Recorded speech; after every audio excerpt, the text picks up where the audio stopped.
মনে উঠলো অনেকদিন পরে, বলবো কি? ধৈর্য আছে শোনা? আল্লাহ রসুল সাল্লাল্লাহু আলাইহি ওয়াসাল্লাম আর আলী রাদিয়াল্লাহু তাআলা আনহু বসে আছে। আল্লাহ রসুল সাল্লাল্লাহু আলাইহি ওয়াসাল্লাম জিজ্ঞাসা করতেছে, আলী, জান্নাতে মহিলার সর্দারনিকে চিনো?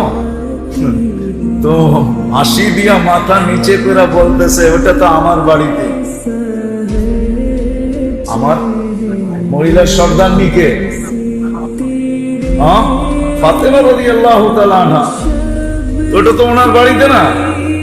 আল্লাহ রাসূল হাসতেছে আর বলতেছে, যুবকদের সর্দারকে চিনো?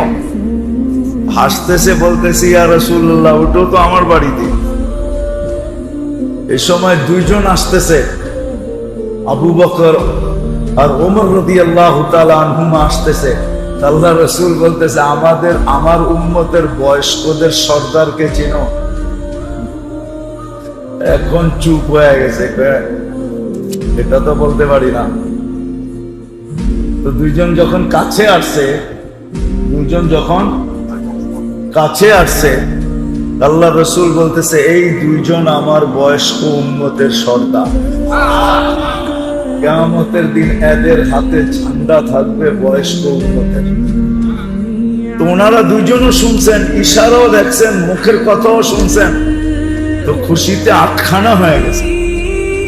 আল্লাহ রসুল বলার সাথে সাথে চেহারাটা মলিন হয়ে গেছে। জিজ্ঞাসা করলো, ইয়া রাসূলুল্লাহ, আপনি হাসতেছিলেন, চেহারাটা মলিন করলেন কেন? এই কথা বইলা, একটা সময় আসবে আমার উম্মত তোমাদের উপরে আঙ্গুল উঠাবে।